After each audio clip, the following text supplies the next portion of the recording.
Technique ক্লাসে তোমাদের সকলকে স্বাগত।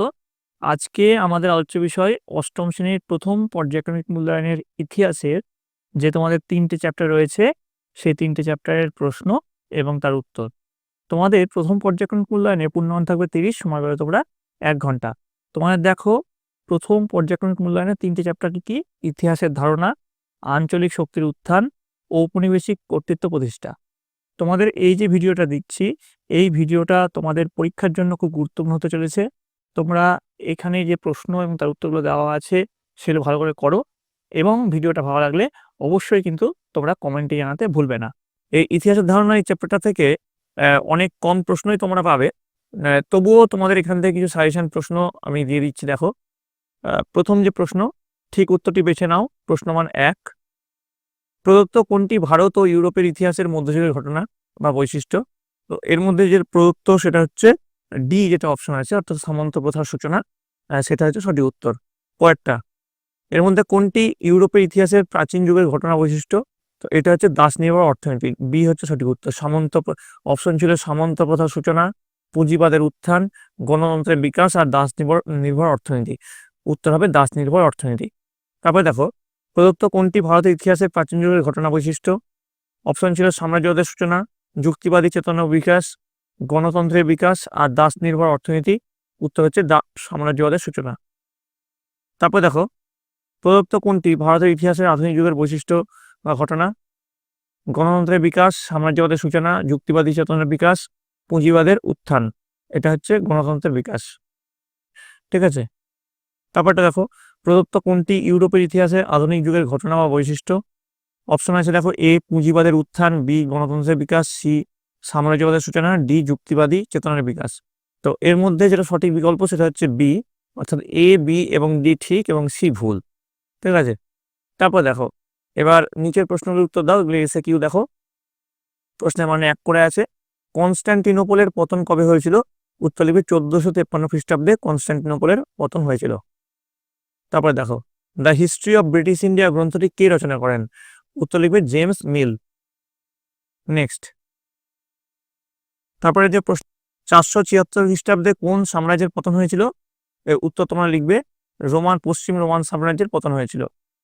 নেক্সট, সাম্রাজ্যবাদ কাকে বলে? উত্তর লিখবে যে প্রক্রিয়ায় একটি শক্তিমান দেশ অপর একটি দুর্বল দেশের উপর প্রভুত্ব করে এবং তাকে নিজের দখলে আনে। শক্তিশালী দেশ অধীনস্থ দুর্বল দেশের জনগণ ও সম্পদ সবকিছুই নিজেদের স্বার্থে ব্যবহার করে, সেই প্রক্রিয়াকে সাম্রাজ্যবাদ বলা হয়। পরেরটা, জেমস মিল ভারতের ইতিহাসকে কেন 3টে ভাগে ভাগ করেছেন? উত্তর লিখবে কোন 3টে ভাগে ভাগ করেছেন? উত্তর হচ্ছে হিন্দু যুগ, মুসলিম যুগ আর ব্রিটিশ যুগ। এই 3 যুগে জেমস মিল ভারতের ইতিহাসকে ভাগ করেছেন। তারপরে দেখো, 3 দাগের প্রশ্ন, শূন্যস্থান পূরণ করো। রাজাবলী বইটি লিখেছেন কে? উত্তর লিখবে মৃত্যুঞ্জয় বিদ্যালঙ্কার। নেক্সট, ঠিক না ভুল আধুনিক ইতিহাসের অন্যতম উপাদান ফটোগ্রাফ? এটা ঠিক। তারপরে দেখো, নিচের প্রশ্নের উত্তর দাও। 2 থেকে 3টি বাক্যে প্রশ্ন মান হচ্ছে 2, অর্থাৎ এই প্রশ্নের মান 2 মার্কসের প্রশ্ন। প্রথম প্রশ্ন, জেমস মিল কর্তৃক ভারতের ইতিহাসের যুগ বিভাজন নিয়ে কেন বিতর্ক তৈরি হয়েছে? তো দেখো, এর উত্তরটা এখানে লেখানো হয়েছে, আমি আর পড়ছি না, যেহেতু এখানে 3টে চ্যাপ্টার তোমাদের পড়াতে হবে, ভিডিওটা লম্বা হয়ে যাবে, বড় প্রশ্নের উত্তরগুলো আমি পড়বো না, আমি জাস্ট তোমাদের এখানে ডিসপ্লে করে দেবো, তোমরা টুকে নিও। ঠিক আছে, দেখো এর উত্তরটা তোমরা লিখবে, লেখার সঙ্গে সঙ্গে বিতর্কের কারণ পয়েন্ট দিবে। আশা করি তোমরা দেখতে পাচ্ছ, এতটা অবধি লিখলেই তোমাদের হয়ে যাবে। তারপরে দেখো, নিচের প্রশ্নের উত্তর দাও 3 থেকে 4টি বাক্যে। প্রশ্ন মান 3, the history of British India কে কবে লিখেছিলেন? বইটি লেখার উদ্দেশ্য কি ছিল? তো এটার উত্তরটাও দেখো, এখান থেকে শুরু করবে, এতটা অবধি লিখে দেবে, তাহলে উত্তরটা হয়ে যাবে। আশা করি তোমরা সকলে লিখে নিয়েছো। চলে আসছি পরের প্রশ্ন। প্রশ্ন মান 4, ভারত ইতিহাসের যুগ বিভাজনের ক্ষেত্রে কেন জটিলতা দেখা যায় বলে তুমি মনে করো? তো এর উত্তর দেখো, কোথায় শুরু করবে? এই যে উত্তর, এখান থেকে শুরু করবে, ভারত ইতিহাসের যুগ বিভাজনের ক্ষেত্রে জটিলতার কারণ দিয়ে এখান থেকে শুরু করবে। দিয়ে দেখো 1 নম্বর পয়েন্ট আছে, 2 নম্বর পয়েন্ট আছে, এই পয়েন্টগুলো লেখানো হয়েছে, এই যেমন করে পয়েন্ট করা আছে ঠিক একইভাবে লিখবে। 3 নম্বর পয়েন্ট আছে এখানে, দেখো এতটা অবধি লিখলেই এই প্রশ্নের উত্তর হয়ে যাবে। আশা করি তোমার প্রশ্নের উত্তরটা লিখে নিয়েছো। ঠিক আছে, তাহলে আমাদের প্রথম যে চ্যাপ্টার সেটা শেষ হলো। এই প্রথম চ্যাপ্টার থেকে তোমরা প্রশ্ন পাবে না বললেই চলে, খুব অল্প প্রশ্নই পাবে, যেহেতু তোমাদের সিলেবাসে যেটা বলা হয়েছে প্রথম চ্যাপ্টার থেকে কোনো প্রশ্ন আসবে না, তবুও কিছু কিছু বিদ্যালয়ে আসতে পারে, তার জন্য আমি এই প্রশ্নগুলো করিয়ে দিলাম। দেখো, ইতিহাসের ধারণা থেকে তোমাদের কিছু এক্সট্রা প্রশ্ন দেওয়া হচ্ছে, তোমাদের দেখে নাও। আমি স্ক্রল করে যাচ্ছি, আমি আর এগুলো পড়ছি না, এবং তার অ্যান্সার যেগুলো আছে, শর্টের যেগুলো অ্যান্সার, সেই শর্টের অ্যান্সারগুলো এখানে তোমাদের দিয়ে দিলাম। ঠিক আছে? আশা করি তোমরা সকলে দেখতে পাচ্ছ। এবার দেখো, তোমার ২ নম্বর যে চ্যাপ্টারটা রয়েছে, এখান থেকে তোমরা ভালোভাবেই প্রশ্ন পাবে। ২ নম্বর যে চ্যাপ্টার, আঞ্চলিক শক্তির উত্থান। প্রথম যে প্রশ্ন, ঠিক উত্তরটি বেছে নাও। প্রশ্ন মান ১, ১৭১৭ খ্রিস্টাব্দে ড্যাশকে বাংলার নাজিম পদ দেওয়া হয়। উত্তর লিখবে মুর্শিদ কুলি খানকে।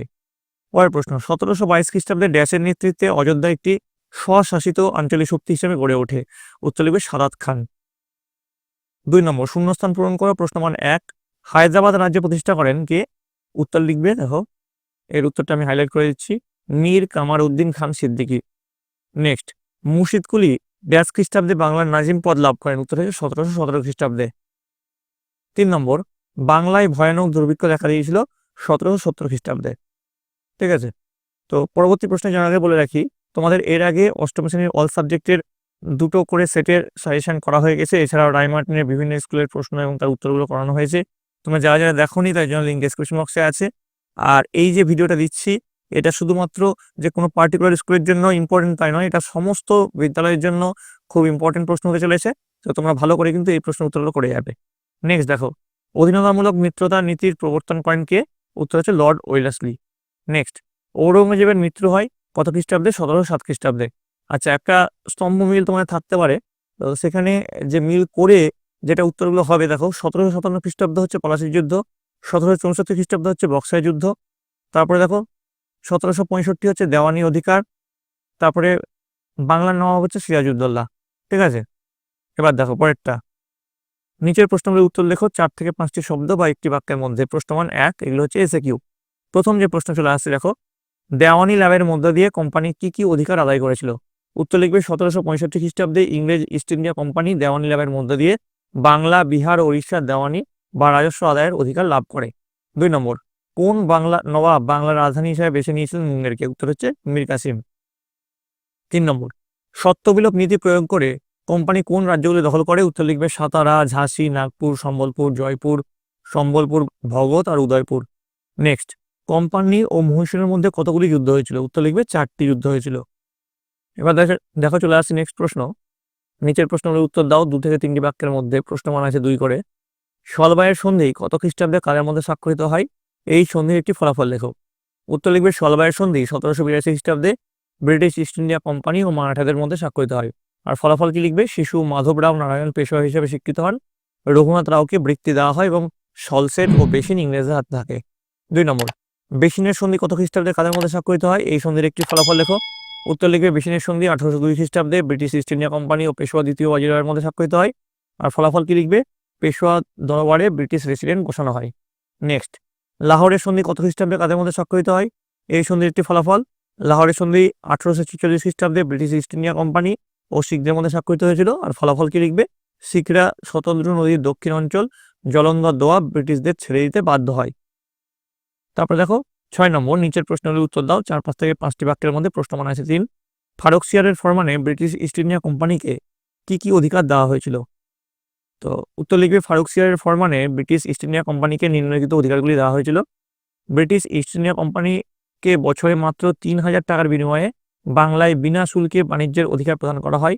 কলকাতা, গোবিন্দপুর ও সুতানুটি ব্যতীত আরও ৩৮টি গ্রামের জমিদারি কেনার অধিকার প্রাপ্ত হয় ব্রিটিশ কোম্পানি। যে দেখো, এখানে যেমন আছে, আমি পড়ছি না, এখনো আরও একটা চ্যাপ্টার আছে, ভিডিওটা লম্বা হয়ে যাবে। এখানে যা লেখানো হয়েছে সেটা লিখে দেবে। ঠিক আছে? এতটা অবধি লিখবে এর উত্তরটা। ঠিক আছে? পড়লে কিন্তু ভিডিওটা লম্বা হয়ে যাবে, তোমাদের আর ভিডিওটা দেখতে ভালো লাগবে না। আশা করি তোমরা সবাই দেখে নিয়েছো। এবার চলে আসছি পরের প্রশ্ন, পলাশির লুণ্ঠন। খুব ইম্পর্টেন্ট প্রশ্ন। দেখো এর উত্তরটা, দেখো ১৭৫৭ খ্রিস্টাব্দ থেকে শুরু করবে, দিয়ে এখানে দেখো পয়েন্ট করা আছে, এরকম করে পয়েন্ট করে করে পলাশির লুণ্ঠন বলা হয়, এতটা অবধি লিখবে। ঠিক আছে? এই পলাশির লুণ্ঠনের উত্তরটা এতটা অবধি লিখলেই হবে। নেক্সট দেখো ৩ নম্বর, কোম্পানির দেওয়ানি অধিকার পাওয়ার ফলে কি হয়েছিল? উত্তর লিখবে দেওয়ানির অধিকার ব্রিটিশ কোম্পানির কাছে অত্যন্ত লাভজনক বলে প্রমাণিত হয়েছিল। কারণ দেখো এর পয়েন্ট ওয়াইজ লেখানো হয়েছে। প্রথম পয়েন্ট হচ্ছে কোম্পানির বৈধতা প্রতিষ্ঠা, নেক্সট পয়েন্ট হচ্ছে নবাবের ক্ষমতা হ্রাস, তারপরের পয়েন্ট হচ্ছে ইংল্যান্ডের শিল্প বিপ্লবের প্রসার। ঠিক আছে, তো এতটা লিখলেই এই প্রশ্নের উত্তরটা হয়ে যাবে। ঠিক আছে, আশা করি তোমরা সকলে দেখে নিয়েছো। এবার দেখো নেক্সট আমরা চলে যাচ্ছি 4 নম্বরে।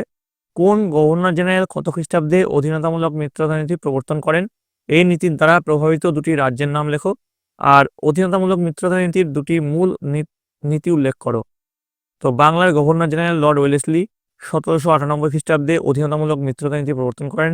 এই নীতির দ্বারা প্রভাবিত দুটি রাজ্য হলো হায়দ্রাবাদ ও অযোধ্যা। আর নীতি কি? অধীনতামূলক মিত্রতা নীতি গ্রহণকারী রাজ্যকে অভ্যন্তরীণ বিপদ ও বৈদেশিক আক্রমণ থেকে ইস্ট ইন্ডিয়া কোম্পানি রক্ষা করবে। আর ইংরেজ সেনাবাহিনীর ব্যয়ভার মিত্রতার নীতি গ্রহণকারী রাজ্যকেই বহন করতে হবে। ঠিক আছে, তাহলে দুটো চেয়েছিল, দুটো নীতি উল্লেখ করা হয়েছে এখানে। ঠিক আছে, এবার দেখো 5 নম্বর। কোন গভর্নর জেনারেল কত খ্রিস্টাব্দে সত্য বিলোপ নীতি প্রবর্তন করেন? এটাও ইম্পর্টেন্ট প্রশ্ন। এই নীতির দ্বারা প্রভাবিত দুটি রাজ্যের নাম লেখো আর সত্য বিলোপ নীতির দুটি মূল নীতি উল্লেখ করো। তো গভর্নর জেনারেল লর্ড ডালহৌসি 1848 খ্রিস্টাব্দে সত্য বিলোপ নীতি প্রবর্তন করেন। এই নীতির দ্বারা প্রভাবিত দুটি রাজ্য হলো সাতারা ও সম্বলপুর। আর এই নীতিটা কি? কোম্পানি সৃষ্ট কোনো দেশীয় রাজ্যের রাজার পুত্র সন্তান না থাকলে সেই রাজা কোনো দত্তক পুত্র গ্রহণ করতে পারবে না এবং রাজ্যটি তখন ব্রিটিশ সাম্রাজ্যভুক্ত হবে। এছাড়াও দত্তক নিতে চাইলে কোম্পানির অনুমতি নিতে হবে ইংরেজ আশ্রিত দেশীয় রাজ্যগুলিকে। পরেরটা, দেওয়ানির অধিকার, দ্বৈত শাসন ব্যবস্থা ও 76-এর মন্বন্তর কিভাবে একে অপরের সঙ্গে সম্পর্কযুক্ত ছিল? দেখো এর উত্তরটা কোথা থেকে শুরু করবে? দেখো বক্সারের যুদ্ধ থেকে শুরু করবে, এখান থেকে শুরু হবে। ঠিক আছে, বক্সারের যুদ্ধে এখান থেকে শুরু হবে। যেখানে যা যা লেখা হয়েছে সম্পূর্ণ লিখতে হবে তোমাদের। নেক্সট, যুক্ত ছিল, এতটা অবধি তোমরা এই উত্তরটা লিখে দেবে। আশা করি তোমরা সকলে দেখে নিয়েছো, আমি আর পড়লাম না। চলে আসবো পরের প্রশ্ন। নিচের প্রশ্নের উত্তর দাও। 8 থেকে 10টি বাক্যে প্রশ্নমান হচ্ছে 5 করে। অষ্টাদশ শতকে মোগল শাসন কাঠামো বিপর্যয়ের সম্মুখীন হয়েছিল। এই বিপর্যয়ের কারণগুলি তুমি কিভাবে ব্যাখ্যা করবে?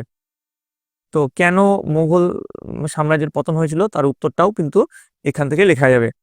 তো এই প্রশ্নটা কিন্তু খুব ইম্পর্টেন্ট, তুমি দেখে নাও। শুরু করবে হচ্ছে অষ্টাদশ শতকে মুঘল শাসন কাঠামো বিপর্যয়ের সম্মুখীন হয়েছিল। এই বিপর্যয়ের কারণগুলি হলো দিয়ে প্রথম পয়েন্ট দিবে ঔরঙ্গজেবের পরবর্তী সম্রাটদের অযোগ্যতা। নেক্সট পয়েন্ট দিবে জায়গিরদারি ও মনসবদারি সংকট। দেখো এই প্রথম পয়েন্টের এটা একবার দেখে নাও, স্ক্রিনশট তুলে নাও বা খাতায় লিখে নাও পজ করে ভিডিওটা। তারপরের পয়েন্টটা দেখো জায়গিরদারি ও মনসবদারি সংকট, সেক্ষেত্রে এখান থেকে শুরু করবে, এতটা অবধি লিখলেই হবে। নেক্সট, কৃষক বিদ্রোহ, বিভিন্ন অঞ্চলের কৃষকদের থেকে শুরু করবে, সতনামী বিদ্রোহ অব্দি লিখলেই হবে। নেক্সট, শিবাজি ও মারাঠাদের আক্রমণ, আশা করি দেখে নিয়েছো তোমরা। নেক্সট, বৈদেশিক আক্রমণ, নাদির শাহ থেকে শুরু করে আঘাত হানে অব্দি লিখলে হবে। দিয়ে সেখানে শেষে লিখবে এছাড়া জাতীয়তাবাদের অভাব, আর্থ সামাজিক পরিস্থিতির পরিবর্তন রাজনীতিতে গভীর প্রভাব বিস্তার করে। যোগ্য কর্মচারী বা আমলা শ্রেণীর দক্ষতাও এই সময় দেখা যায়নি, ফলে মুঘল সাম্রাজ্য অবক্ষয়ের পথে দ্রুত এগিয়ে যায়। মুঘল সাম্রাজ্যের অবক্ষয়ের কারণ এটা কিন্তু লিখলেই হয়ে যাবে। ঠিক আছে, তো এবার দেখো আঞ্চলিক শক্তির উত্থান থেকে তোমাদের কিছু এক্সট্রা প্রশ্ন, সাজেশন প্রশ্ন দেওয়া হলো, তোমরা দেখে নাও। আমি স্ক্রল করে যাচ্ছি আবারও, আশা করি তোমরা সকলে দেখতে পাচ্ছ। প্রশ্নের মানে 1 স্তম্ভ মিলিয়ে লেখো। ঠিক আছে, এর উত্তরগুলো নিচে দেওয়া আছে। ঠিক আছে, যে প্রশ্নগুলো আশা করি তোমরা ভিডিওটা পজ করে সকল লিখে নিচ্ছ। এবার দেখো এর উত্তরগুলো এখানে দেওয়া হয়েছে। ঠিক আছে, ভিডিওটা পজ করে অথবা স্লো করে তোমরা এগুলো লিখে নিও। ভিডিওটা যেহেতু অনেকটা লম্বা হয়ে যাচ্ছে। দেখো 2 নম্বর প্রশ্নের উত্তরগুলো এখানে দেওয়া হয়েছে, প্রশ্ন এবং তার উত্তর। তো 2 নম্বর চ্যাপ্টারও আমরা শেষ করলাম সাজেশন। এবার চলে আসবো 3 নম্বর যে চ্যাপ্টার, ঔপনিবেশিক কর্তৃত্ব প্রতিষ্ঠা। তো এখানে দেখো প্রথমে যে প্রশ্নটা রয়েছে, প্রশ্ন মানে 1, 1800 খ্রিস্টাব্দে কলকাতায় ফোর্ট উইলিয়াম কলেজ প্রতিষ্ঠা করা হয়। এর প্রধান উদ্দেশ্য ছিল কি? ছিল এর প্রধান উদ্দেশ্য ছিল সিভিল সার্ভেন্টদের প্রশিক্ষণ দেওয়া। নেক্সট দেখো, সেন্ট জর্জ দুর্গ দেখা যায় কোথায়? মাদ্রাজ। আচ্ছা, তোমাদের এই যে প্রশ্নগুলো এখানে দেওয়া হয়েছে এগুলো তোমাদের রায়মার্টিনে যে প্রশ্নবিচিত্রা আছে সে তার মধ্যে পেয়ে যাবে। সেখান থেকে এই প্রশ্নগুলো নেওয়া হয়েছে, তার উত্তরগুলো এখানে দেওয়া হয়েছে, প্রশ্নর সঙ্গে উত্তরগুলো দেওয়া হয়েছে। তারপর দেখো 3 নম্বর, আচ্ছা সেন্ট জর্জ দুর্গ দেখা যায় হচ্ছে মাদ্রাজে, তবে 3 নম্বর ফোর্ট উইলিয়াম কলেজ প্রতিষ্ঠা করেন কে করেন? Lord Wellesley. পরেরটা 4 নম্বর ইজারাদারি ব্যবস্থা প্রবর্তিত হয় 1772 খ্রিস্টাব্দে। 5 নম্বর সিভিল সার্ভিস ব্যবস্থা ভারতে প্রবর্তন করেন কে? Lord Cornwallis. নেক্সট কলকাতা বিশ্ববিদ্যালয় প্রতিষ্ঠিত হয় কত সালে? 1857 খ্রিস্টাব্দে। 7 নম্বর সুপ্রিম কোর্টের প্রথম প্রধান বিচারপতি কে ছিলেন? উত্তর লিখবে স্যার এলিজা ইম্পে। নেক্সট ভারতের শিক্ষা ব্যবস্থায় চুইয়ে পড়া নীতির প্রবক্তা ছিলেন কে ছিলেন? Thomas Macaulay. তারপরে কলকাতা ভারতের রাজধানীতে পরিণত হয় রেগুলেটিং অ্যাক্ট অনুসারে। 10 নম্বর ওয়ারেন হেস্টিংস কলকাতা মাদ্রাস প্রতিষ্ঠা করেন। কলকাতা মাদ্রাসা প্রতিষ্ঠা করেন কবে? 1781 খ্রিস্টাব্দে। তারপরে দেখো 11 নম্বর এ কোড অফ জেন্টো ল এর রচয়িতা হলেন নাথানিয়েল হালেদ। নেক্সট শূন্যস্থান পূরণ করতে হবে, প্রশ্নমান আছে 1 করে। ড্যাশ প্রস্তাব অনুযায়ী 3টি প্রেসিডেন্সিতে 3টি বিশ্ববিদ্যালয় প্রতিষ্ঠা করা হয়। উত্তর লিখবে চার্লস উডের প্রস্তাব অনুযায়ী। নেক্সট সুপ্রিম কোর্টের প্রধান বিচারপতি ড্যাশ হিন্দু কলেজ তৈরির সঙ্গে যুক্ত ছিলেন। উত্তর লিখবে sir Edward Hyde East. Next 1800 খ্রিস্টাব্দে শ্রীরামপুরে প্রতিষ্ঠিত একটি সংস্থা হলো, কোন সংস্থা প্রতিষ্ঠিত হয়? Baptist mission. নেক্সট স্তম্ভ মেলানো, ক স্তম্ভ দেখে নাও কি কি আছে, আর খ স্তম্ভ কি আছে দেখে নাও। তো এই দুটো মিল করে আমরা যেটা পাবো সেটা দেখো। Indian penal code William Bentinck, পুলিশি ব্যবস্থা lord Cornwallis, Benares Sanskrit college Jonathan Duncan, Kolkata Madrasa Warren Hastings, Hindu college David Hare. ঠিক আছে, এবার দেখো এসিকিউ যে প্রশ্নগুলো আছে তার উত্তরগুলো দেখে নাও। নিচের প্রশ্নগুলির উত্তর দাও, 4 থেকে 5টি শব্দ ও একটি বাক্যে লেখো। প্রশ্ন মানে 1 ভারতীয় সিভিল সার্ভিস ব্যবস্থার প্রবর্তনকে করেন? উত্তর লিখবে লর্ড কর্নওয়ালিস। নেক্সট দেখো হিন্দু আইনগুলির সার সংকলন প্রস্তুতির উদ্যোগ কে নেন? উত্তর লিখবে governor general lord Warren Hastings. ঠগী দস্যু দমন কে উদ্যোগ নিয়েছিল? উত্তর লিখবে কর্নেল স্লিম্যানের নেতৃত্বে একটি বিশেষ বিভাগ গঠন করে লর্ড উইলিয়াম বেন্টিং ঠগী দস্যু দমনে উদ্যোগ নিয়েছিলেন। নেক্সট 4 নম্বর ইস্ট ইন্ডিয়া কোম্পানি ভারতকে কটি প্রদেশে ভাগ করেছিল? উত্তর লিখবে ইস্ট ইন্ডিয়া কোম্পানি ভারতকে 3টি প্রদেশে বা প্রেসিডেন্সিতে ভাগ করেছিল, যথা বাংলা প্রেসিডেন্সি, বোম্বাই প্রেসিডেন্সি আর মাদ্রাজ প্রেসিডেন্সি। 5 নম্বর উইলিয়াম জোন্স কেন এশিয়াটিক সোসাইটি প্রতিষ্ঠা করেছিলেন? উত্তর লিখবে উইলিয়াম জোন্স এশিয়াটিক সোসাইটি প্রতিষ্ঠা করেছিলেন সংস্কৃত ভাষায় লেখা প্রাচীন ভারতীয় সাহিত্যগুলি আধুনিক ইংরেজি ভাষায় অনুবাদ করার জন্য। নেক্সট জেনারেল অ্যাসেম্বলিজ ইনস্টিটিউশন কে কোন উদ্দেশ্যে গড়ে তোলেন?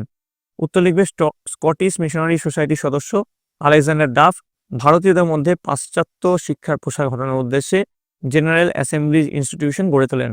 নেক্সট ইম্পেরিয়াল কোর্ট কবে কোথায় প্রতিষ্ঠিত হয়েছিল? উত্তর লিখবে 1774 খ্রিস্টাব্দে কলকাতায় ইম্পেরিয়াল কোর্ট প্রতিষ্ঠিত হয়েছিল।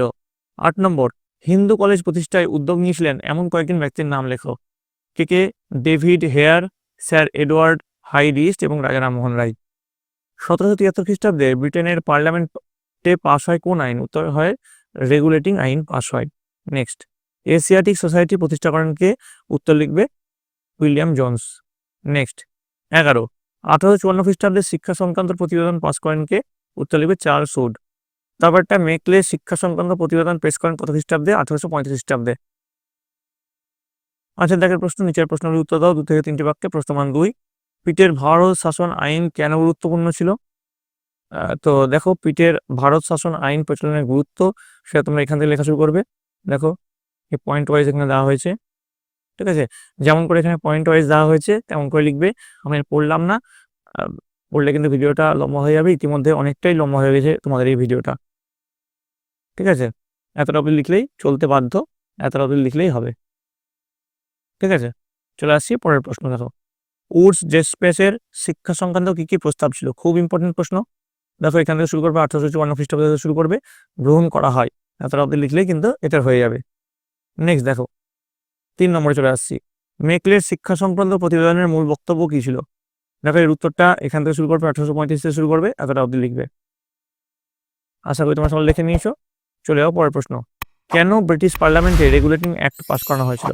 তো রেগুলেটিং অ্যাক্ট পাসের কারণ বা উদ্দেশ্য এখান থেকে শুরু করবে, এতটা অবধি লিখলেই হয়ে যাবে। আচ্ছা এখানে নিচে কিছুটা আছে দেখে নাও, মানে এইটুকুর সঙ্গে এতটা অ্যাড করবে। আশা করি তোমরা সকলে বুঝতে পেরেছো। পরেরটা দেখো, উইলিয়াম বেন্টিংকের যে কোনো দুটি সংস্কার কার্য উল্লেখ করো।